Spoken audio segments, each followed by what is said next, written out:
Hello student, very good morning. Shyam academy Mandvi તરફથી હું આપ સર્વેને ફરીથી આવકારું છું. આપણે જે વિડીયો લેક્ચર ચાલુ કર્યા હતા એમાં આજે ચોથો લેક્ચર છે એ ભણશું.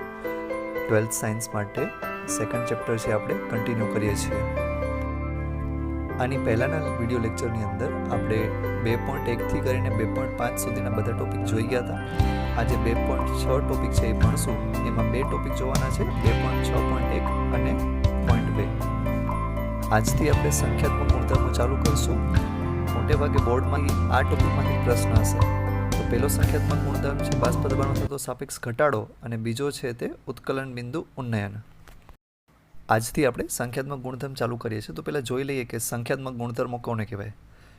એવા ગુણધર્મો કે જે પદાર્થના સ્વભાવ ઉપર આધાર ન રાખે પણ એમની સંખ્યા ઉપર આધાર રાખે એમને કહેવાય સંખ્યાત્મક ગુણધર્મ. સંખ્યાત્મક ગુણધર્મો કુલ 4 છે. પહેલું છે દ્રાવકના બાષ્પ દબાણમાં સાપેક્ષ ઘટાડો. બીજું છે દ્રાવકના ઠાર બિંદુમાં અવનયન. અવનયનનો મતલબ થશે ઘટાડો, મતલબ એનું ઠાર બિંદુ હશે તે ઘટી જશે. ત્રીજું આવશે દ્રાવકના ઉત્કલન બિંદુમાં ઉન્નયન, મતલબ ત્યાં વધારો થશે. ઉન્નયનનો મતલબ થાય છે વધારો, એટલે ઉત્કલન બિંદુ વધશે. અને છેલ્લું છે દ્રાવણનું અભિસરણ દબાણ, જેને પરાસરણ દબાણ પણ કહેવાય છે. બાયોલોજીવાળા અભિસરણ દબાણ વિશે જાણતા હશે, ગણિતવાળાને આપણે સમજાવી દઈશું. કાંઈ ચિંતા ન કરતા, સાવ સરળ ટોપિક છે, ખાલી સમજવાની જરૂર છે. જ્યારે કોઈ બાષ્પશીલ દ્રાવકમાં કોઈ અબાષ્પશીલ દ્રાવ્ય પદાર્થ નાખીએ, જેમ કે પાણીની અંદર મીઠું નાખ્યું, તો હવે જે દ્રાવણ બનશે એનું બાષ્પ દબાણ ઘટશે. ઉપરના બીકરમાં ખાલી પાણી હતું, નીચે મીઠાવાળું પાણી છે, તો બાષ્પ દબાણ ઘટી ગયું છે, તમે જોઈ શકો. ત્રીજા વિડીયો લેક્ચરની અંદર આપણે જોયું હતું કે રાઉલ્ટનો નિયમ એમ કહે છે કે કોઈ દ્રાવણની અંદર બાષ્પ દબાણ છે તે દ્રાવકના મોલ અંશના સમપ્રમાણમાં હશે. જો ગાણિતિક રીતે દર્શાવીએ તો P1 ચલે છે x1, અને જો સપ્રમાણતા અચળાંક દૂર કરીએ તો એની જગ્યાએ P1 નોટ લખી શકાય. તો આપણું સૂત્ર જે કુલ બનશે તે P1 બરાબર x1 ગુણ્યા P1 નોટ, જે આગળ 2.22 સમીકરણ મુજબ દર્શાવ્યું છે. હવે જો કોઈ પણ બાષ્પ દબાણનો તફાવત દર્શાવવો હોય તો એને ડેલ્ટાથી દર્શાવાય. તો ડેલ્ટા P1 બરાબર P1 નોટ માઇનસ P1, આવી રીતે થઈ ગયું. હવે આ P1 છે એને જો 2.22 મુજબ કિંમત મૂકી દઈએ તો આપણી પાસે સમીકરણ આવશે P1 not minus P1 not dot x1. હવે આમાંથી P1 નોટ જો કોમન કાઢી લીધા તો વધશે P1 નોટ કૌંસમાં 1 માઇનસ x1, સમીકરણ નંબર એને આપી દઈએ 2.23. હવે આપણને ખબર છે કે કુલ સરવાળો મોલ અંશનો 1 થાય, એટલા માટે 1 માઇનસ x1 ના લખવું હોય ને તો તમે x2 લખી શકો, તો આપણને સમીકરણ 2.24 મળી જશે. હવે આ તફાવત જો આપણે ગાણિતિક સ્વરૂપે દર્શાવવા માંગતો હોય અથવા તો એનો ઘટાડો કહીએ, જે લખ્યું છે એને શબ્દોમાં કહેવું હોય તો શું કહેવાશે? બાષ્પશીલ દ્રાવ્ય ધરાવતા દ્રાવણમાં બાષ્પ દબાણમાં ઘટાડો મોલ અંશના સરવાળા બરાબર થશે. તો જે તફાવત છે એ ઉપર આવશે, મતલબ ડેલ્ટા P1 ઉપર, નીચે આવશે એ શુદ્ધ દ્રાવકનું બાષ્પ દબાણ, એટલા માટે P1 નોટ નીચે. હવે બરાબર કરીને જોશો તો તમારી પાસે જમણી બાજુ x2 આવી જશે. આને એક સમીકરણ નંબર આપી દઈએ 2.25. ફરી એક વખત ગાણિતિક સૂત્ર જોઈ લેજો. પહેલું સૂત્ર છે P1 બરાબર x1 નોટ P1 નોટ, એને સમીકરણ નંબર આપી દીધો એક. પછી ડેલ્ટા દર્શાવવું હોય તો માઇનસ તરીકે દર્શાવાય, અને એમાં તમે પછી P1ની કિંમત મૂકી દો છો અને P1ને કોમન કાઢી લેશો તો તમને 2.23મું સમીકરણ મળી જશે. હવે 1 માઇનસ x1 છે એના બદલે x2 લખી શકાય, સિમ્પલ છે. એ જ વસ્તુમાંથી આપણે x2ને સૂત્ર કરતાં બનાવી લીધો, તો x2 બરાબર ડેલ્ટા P1 ના છેદમાં P1 નોટ. બસ આટલું જ કરવાનું છે, બીજું કાંઈ નહીં. આ સમીકરણને યાદ રાખજો, આપણે આગળ જરૂર પડશે. હવે માની લો કે પાણીમાં આપણે ખાલી મીઠું નથી નાખ્યું, એની બદલે ઘણી બધી વસ્તુ નાખી છે. પાણીમાં મીઠું ને ખાંડ ને બધું જ નાખ્યું છે. તો જે બાષ્પ દબાણમાં થતો સાપેક્ષ ઘટાડો છે એ આપણે દર્શાવશું બધા મોલ અંશના સરવાળા તરીકે, મતલબ જેટલા ઘટકો નાખ્યા છે પાણીમાં એ બધાના મોલ અંશનો સરવાળો કરો, એના જેટલો ઘટાડો આવશે. જો આપણે N1 અને N2 ને દ્રાવક અને દ્રાવ્યના મોલ કહી દઈએ તો આપણી પાસે જે બાષ્પ દબાણમાં થતો સાપેક્ષ ઘટાડો છે એ P1 નોટ માઇનસ P2 છેદમાં P1 નોટ વડે દર્શાવશું. અહીંયા ધ્યાન રાખવું કે જ્યારે પણ એકડો લખેલો હોય N1 N2 ત્યારે એ દ્રાવક માટે હશે અને 2 છે એ દ્રાવ્ય માટે, તો બરાબર આપણને મોલના ભાગાકાર જેટલું મળી જશે. હવે જો આ દ્રાવણ છે એ ખૂબ જ મંદ હોય, મતલબ N2 છે એ very very less than N1 હોય, તો આપણે એક પદને અવગણી શકશું. અહીંયા જે N1 છે એનું મૂલ્ય બહુ જ વધારે છે, એટલે N2 ને તમે અવગણી શકો છો, તે નહીં લખો તો ચાલશે. તો આ સૂત્ર બાષ્પ દબાણમાં થતો સાપેક્ષ ઘટાડો છે એમાં ખાલી N2/N1 આવશે. ડાબી બાજુ એમને જ રહેશે, જમણી બાજુમાં ફરક આવશે N2/N1. હવે જો બંનેના મૂલ્ય મૂકી દો W1/M1 ને W2/M2, તો આખું સૂત્ર આપણી પાસે આવશે P1 - P1 P1 બરાબર W2/M1 W1/M2. આ ગણતરી તમારે યાદ રાખવાની છે. આ સીધી 4 માર્ક્સમાં પૂછાઈ જાય છે. જો દરેક પદની વાત કરીએ તો W1 ને W2 છે એ વજન છે, અને M1 અને M2 છે એ આણવીય દળ છે. જે ઘટક તમે લીધા હોય એ બંનેના આણવીય દળ આવશે M1 અને M2 વડે. એક દાખલો કરીએ એટલે સારી રીતે સમજાઈ જશે. દાખલાની રકમ જોઈએ તો આપણને કીધું છે કે અમુક તાપમાને શુદ્ધ બેન્ઝિનનું બાષ્પ દબાણ 0.850 બાર છે. એક અબાષ્પશીલ અવિદ્યુત વિભાજ્ય ઘનના 0.5 ગ્રામ જેટલા વજન ધરાવતા પદાર્થને 39 ગ્રામ બેન્ઝિનમાં ઉમેરવામાં આવ્યો. દ્રાવણનું બાષ્પ દબાણ 0.845 બાર જેટલું જણાયું. તો ઘન પદાર્થનું મોલર દળ શોધો. મતલબ 2 બાષ્પ દબાણ આપી દીધા છે અને દ્રાવ્ય પદાર્થનું આપણને મોલર દળ ગોતવાનું કીધું છે. દાખલામાં કાંઈ જ વધારે માથાકૂટ નથી કરવાની, સ્ટ્રેટ ફોરવર્ડ દાખલો છે. આપણે સૂત્ર લેશું, સૂત્રની અંદર દરેકે દરેક કિંમત મૂકશું, થોડીક ગાણિતિક પ્રક્રિયા કરશું, કેલ્ક્યુલેટરમાં આંકડા ટાઈપ કરશું અને જવાબ સીધો આવી જશે. હવે જેટલો પહેલાં ડેટા આપ્યો છે એટલો લઈ લઈએ કે આપણને P1 નોટ આપ્યું છે 0.850 બાર. P1 શું કરવા લીધું અહીં આગળ? કેમ કે દ્રાવકનું હતું.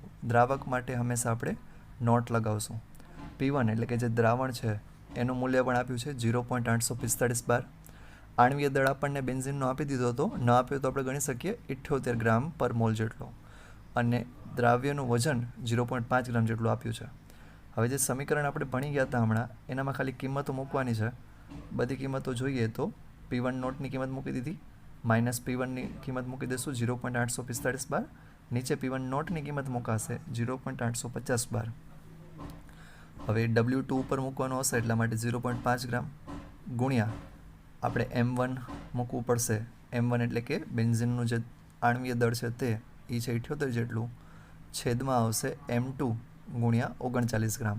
આ 39 ગ્રામ પણ આપણને આપેલું જ છે. આ શું છે કે તમે જે પદાર્થ ઓગાળ્યો હતો એ કેટલા ગ્રામ બેન્ઝિનમાં ઓગાળ્યો હતો, તો બેન્ઝિનનું વજન છે 39 ગ્રામ આપ્યું છે, તે બીજા શબ્દોમાં કહીએ તો દ્રાવકનું વજન છે. હવે શું કરશું? આપણે M2ને સૂત્ર કરતાં કરશું અને ગણતરી કરશું. થોડોક ટાઈમ લઈ લો અને કરી જુઓ કે આ જ જવાબ આવે છે કે નહીં. M2 ઉપર જતો રહેશે ઓલી બાજુ, અને આ પદ છે એ બધા નીચે આવશે, 0.850 છે એ ઉપર બાજુ જશે. સાદી ગણતરી છે, કંઈ જ કરવાનું નથી. એકમ ધ્યાન રાખજો, ખાસ કરીને ગ્રામ પ્રતિ મોલ જેટલું આવશે. આવી રીતે આપણને જે અજ્ઞાત પદાર્થ હતું એનું આણવીય દળ મળી જશે. સાવ સરળ છે.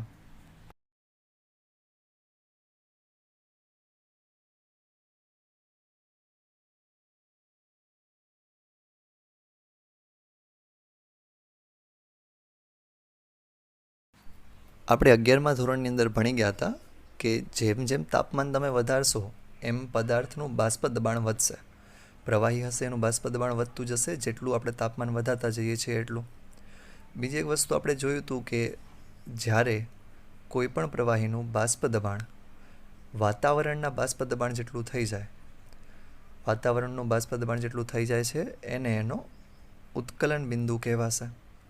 આ વ્યાખ્યા આપણે કીધી હતી, ખાસ યાદ રાખવા જેવી હતી કે ઉત્કલન બિંદુ એટલે શું કે જ્યારે કોઈ પણ પદાર્થનું બાષ્પ દબાણ વાતાવરણના બાષ્પ દબાણ એટલે કે 1 એટમોસ્ફિયર જેટલું થઈ જાય તેને આપણે એનું ઉત્કલન બિંદુ કહેશું. હવે હંમેશા જે શુદ્ધ દ્રાવક હોય એના કરતાં દ્રાવણ બનાવશો તમે અબાષ્પશીલ પદાર્થ નાખીને, એનું બાષ્પ દબાણ હંમેશા ઓછું હશે. અહીંયા જોવો છો કે P' છે એ ઓછું છે, P છે એ વધારે છે. એટલા માટે હંમેશા દ્રાવણનો જે કર્વ છે કે ગ્રાફ છે એ તમને નીચે જોવા મળશે, અને જે શુદ્ધ દ્રાવક છે એનો કર્વ કે ગ્રાફ તમને ઉપર જોવા મળશે. અહીંયા આગળ જે B અને D પોઈન્ટ છે એ બંનેના ઉત્કલન બિંદુ કીધા છે. આ ઉત્કલન બિંદુ જો તમે નીચે ટેમ્પરેચર વાઇઝ જોવા જશો તો એ બંનેને નામ આપ્યું છે TB નોટ અને TB. શુદ્ધ માટે નોટ લાગશે અને જે દ્રાવણ છે એના માટે એમને તો TB નોટ કરતાં TB છે એ વધારે છે. અને આ બંનેનો જે તફાવત છે એને ઉત્કલન બિંદુ ઉન્નયન કહેવાશે. તો જો તમે ડેલ્ટા ટીબી જોવા જશો તો એ આવશે ટીબી માઇનસ ટીબી નોટ. હંમેશા ધ્યાન રાખજો, ટીબી વધારે જ હશે ટીબી નોટ કરતાં. ટીબી શું છે? દ્રાવણનું ઉત્કલન બિંદુ, અને ટીબી નોટ છે તે શુદ્ધ દ્રાવકનું ઉત્કલન બિંદુ. આમ એટલા માટે થયું કે પહેલાંથી જ જે દ્રાવણ છે એનું બાષ્પ દબાણ ઓછું હતું. હવે ઓછા બાષ્પ દબાણને તમારે 1 એટમોસ્ફિયર સુધી લઈ જવું હોય તો વધારે તાપમાન સુધી ગરમ કરવું પડશે. જ્યારે શુદ્ધ દ્રાવકમાં પહેલાંથી જ બાષ્પ દબાણ વધારે હતું તો એને 1 એટમોસ્ફિયર લઈ જવામાં કંઈ તકલીફ નહીં પડે. અહીંયા જે ઉત્કલન બિંદુમાં વધારો આવે છે તે પદાર્થ કયો નાખ્યો છે એના ઉપર આધાર નથી રાખતો. મીઠું નાખો છો, ખાંડ નાખો છો, કાંઈ ફરક નહીં પડે. ફરક શેનાથી પડશે? કેટલું નાખો છો એનાથી. તો આપણે એમ કહી શકીએ કે આગળ ઉત્કલન બિંદુમાં ઉન્નયન આવે છે એ સાંદ્રતાના સમપ્રમાણમાં છે. પદાર્થ કેટલો નાખો છો એના ઉપરથી ફરક પડશે. સાંદ્રતા માટેનો એકમ જોઈએ તો મોલાલિટી તરીકે કહી શકાય. જો સપ્રમાણતા અચળાંક તમને ન ગમતો હોય તો તમે ડેલ્ટા ટીબી બરાબર કેબી ડોટ એમ લખી શકો છો. અહીંયા કેબી છે એને સપ્રમાણતા અચળાંક કહેવાય છે. એને જો બીજી રીતે દેખાડવું હોય તો મોલલ અચળાંક પણ કહેશું આપણે. હજી સારી રીતે કહેવું હોય તો મોલલ ઉન્નયન અચળાંક કહેવાશે. આનું એક ચોક્કસ મૂલ્ય હશે જે તમને પરીક્ષામાં આપી દેવામાં આવશે. હવે જો કેબીની વ્યાખ્યા આપવી હોય તો એમ કહી શકાય કે જ્યારે 1 કિલોગ્રામ શુદ્ધ દ્રાવકમાં 1 મોલ જેટલો દ્રાવ્ય પદાર્થ ઓગાળો અને એમાં જે તાપમાનમાં વધારો આવે એનું મૂલ્ય કેબી બરાબર થશે. અને એટલા માટે જેનો જે એકમ છે એ કેલ્વિન કિલોગ્રામ પ્રતિ મોલ જેટલો આવશે. હવે ધારો કે આપણી પાસે W2 ગ્રામ જેટલો દ્રાવ્ય પદાર્થ M2 આણ્વીય દળ ધરાવતા દ્રાવકમાં ઓગાળેલો છે અને દ્રાવકનું વજન W1 ગ્રામ છે. તો મોલાલિટીનું સૂત્ર આપણને ખ્યાલ છે શું થશે?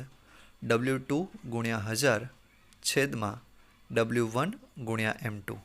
મોલાલિટીનું જે સૂત્ર આવ્યું એને આપણી પાસે જે સૂત્ર હતું ડેલ્ટા ટીબી બરાબર કેબી ડોટ એમ એમાં જો મૂકી દઈએ તો હવે આપણી પાસે નવું સૂત્ર આવશે ડેલ્ટા ટીબી બરાબર કેબી ગુણ્યા W2 ગુણ્યા 1000 છેદમાં M2 ગુણ્યા W1.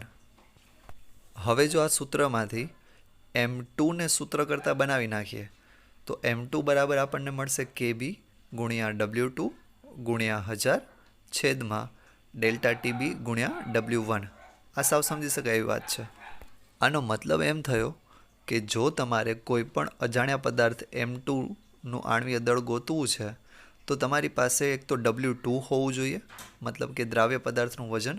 તમારી પાસે W1 દ્રાવકનું વજન હોવું જોઈએ અને ઉત્કલન બિંદુમાં આવતો વધારો ડેલ્ટા ટીબી તમને ખબર હોવી જોઈએ. એ જ દ્રાવકનો કેબી પણ તમારી પાસે હાજર હોવો જોઈએ. આટલી માહિતી હોય તો તમે અજ્ઞાત પદાર્થનું આણ્વીય દળ ગોતી શકો છો. હવે આ સૂત્રની મદદથી જ એક દાખલો કરીએ જેથી સારી રીતે સમજાઈ જાય કે આ કહેવા શું માંગે છે. ધારો કે તમારી પાસે 18 ગ્રામ જેટલો ગ્લુકોઝ છે જેનું રાસાયણિક સૂત્ર C6H12O6 છે. એને તમે 1 કિલોગ્રામ પાણીમાં ઓગાળી નાખો છો અને હવે તમારી પાસે જે બાષ્પ દબાણ આવે છે એ છે 1.013 બાર. હવે આનું જો ઉત્કલન બિંદુ કહીએ તો એ કેટલું થશે એ આપણે જોવાનું છે. પાણી માટે એ લોકોએ કેબી આપણને આપી દીધો છે 0.52 કેલ્વિન કિલોગ્રામ પ્રતિ મોલ. પ્રશ્ન ઉપરથી જો કિંમતો મૂકીએ તો આપણને ખબર છે કે W2 છે એ 18 ગ્રામ જેટલું આવશે, W1 છે એ 1 કિલો છે એટલા માટે 1000 ગ્રામ, M2 180 અને કેબી છે એ આપણી પાસે 0.52 કેલ્વિન કિલોગ્રામ પ્રતિ મોલ જેટલું છે. હવે આપણને પ્રશ્નમાં પૂછ્યું છે કે ઠાર બિંદુ ગોતવાનું છે. ઠાર બિંદુ ગોતવા માટે સૌથી પહેલાં આપણને ઠાર બિંદુમાં કેટલો ઘટાડો આવ્યો છે એ ખબર હોવી જોઈએ. તો ડેલ્ટા ટીબીના સૂત્ર ઉપરથી મળશે. સૂત્ર શું હતું? કેબી ગુણ્યા W2 ગુણ્યા 1000 અને આખાના છેદમાં M2 ગુણ્યા W1. આમાં બધી જ ઉપરની આપણે કિંમતો મૂકી દઈએ તો આવી રીતનું તમને દેખાશે અને જવાબ આપણી પાસે આવે છે 0.052 કેલ્વિન. સાવ સરળ છે એટલે આપણે કંઈ માથાકૂટ નથી કરતા. હવે જો ટીબી નોટ આપણને ખબર હોય કે એનું શુદ્ધ પાણીનું ઉત્કલન બિંદુ છે એ 373.15 હશે. આપણને સૂત્ર ઉપરથી કિંમત મૂકી દઈએ તો ટીબી બરાબર TB naught plus delta TB થશે. હવે ટીબી આપણે શોધવાનું છે ને ડેલ્ટા ટીબી આપણે હમણાં જ ગોત્યું જે આવ્યું 0.052 કેલ્વિન. આ બંનેનો જો સરવાળો કરી નાખશો તો આપણી પાસે ફાઇનલ આન્સર છે એ આવી જશે 373.202 કેલ્વિન. ઓકે ફાઇન, આજ માટે આટલું ઘણું છે. અહીંયા સુધી રાખીએ છીએ. બાકી બધું આપણે નેક્સ્ટ લેક્ચરમાં જોશું. હોમવર્ક છે બધા કરી નાખજો, કરી અને મને સેન્ડ કરજો.